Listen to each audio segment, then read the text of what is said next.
প্রত্যেকটি মানুষকে মৃত্যুর স্বাদ গ্রহণ করতে হবে। কুল্লু নাফসুল জায়গাতুল মাউত, এটার অর্থ হলো প্রতিটি মানুষকেই মৃত্যুর স্বাদ গ্রহণ করতে হবে। আর মৃত্যুর পরে কবর হতে শুরু করে শেষ বিচারের দিন পর্যন্ত মানুষের আত্মার আযাব অথবা বেহেশতের নিয়ামতের মধ্যে দিয়ে অতিবাহিত হবে।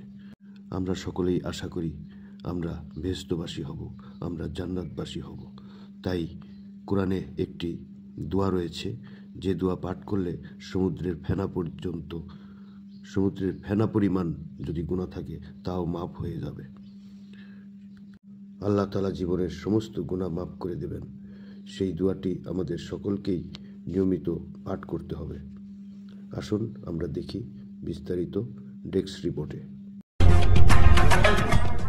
একবার সশস্ত্র যুদ্ধ থেকে প্রত্যাবর্তনকালে নবী করিম সাল্লাল্লাহু আলাইহি ওয়াসাল্লাম সাহাবায়ে কেরামকে বললেন, দেখো আমরা ছোট যুদ্ধ থেকে বড় যুদ্ধের দিকে প্রত্যাবর্তন করছি।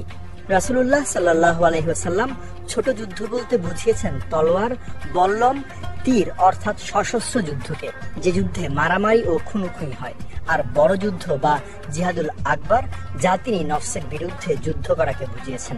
তাই নফসের সঙ্গে যুদ্ধকে জিহাদুল আকবর বা বড় যুদ্ধ বলা হয়। পবিত্র কোরআনে মহান আল্লাহ বলেন, আর যে ব্যক্তি স্বীয় প্রতিপালকের সম্মুখে উপস্থিত হওয়ার ভয় রাখে এবং প্রবৃত্তি থেকে নিজেকে বিরত রাখে, জান্নাতই হবে তার আবাস। হযরত আবু হুরায়রা রাদিয়াল্লাহু তাআলা আনহু থেকে বর্ণিত, রাসূল সাল্লাল্লাহু আলাইহি ওয়াসাল্লাম বলেছেন, জাহান্নামকে ঘিরে রাখা হয়েছে আকর্ষণীয় কাজকর্ম দিয়ে, আর জান্নাতকে ঘিরে রাখা হয়েছে নিরস কাজকর্ম দিয়ে। গুনাহ বা পাপ হয়ে গেলে তওবা করা জরুরি। রাসূল সাল্লাল্লাহু আলাইহি ওয়াসাল্লাম নিজেও আল্লাহর কাছে ক্ষমা চাইতেন, উম্মতকেও ক্ষমা চাওয়ার প্রতি উৎসাহিত করতেন। হাদিসে এমন একটি দোয়ার কথা বর্ণিত হয়েছে যা সমুদ্রের ফেনা পরিমাণ গুনাহ মাফ করে দেয়। রাসূল সাল্লাল্লাহু আলাইহি ওয়াসাল্লাম বলেছেন, যে ব্যক্তি দৈনিক 100 বার এই দোয়া পড়বে, তার গুনাহসমূহ যদি সমুদ্রের ফেনার মতো বেশি হয়, তবুও তা মাফ করে দেয়া হবে। দোয়াটি হলো সুবহানাল্লাহি ওয়া বিহামদিহি, অর্থাৎ আল্লাহর পবিত্রতা বর্ণনা করি তার প্রশংসার সাথে। বিজয় টিভি নিউজ ডেস্ক।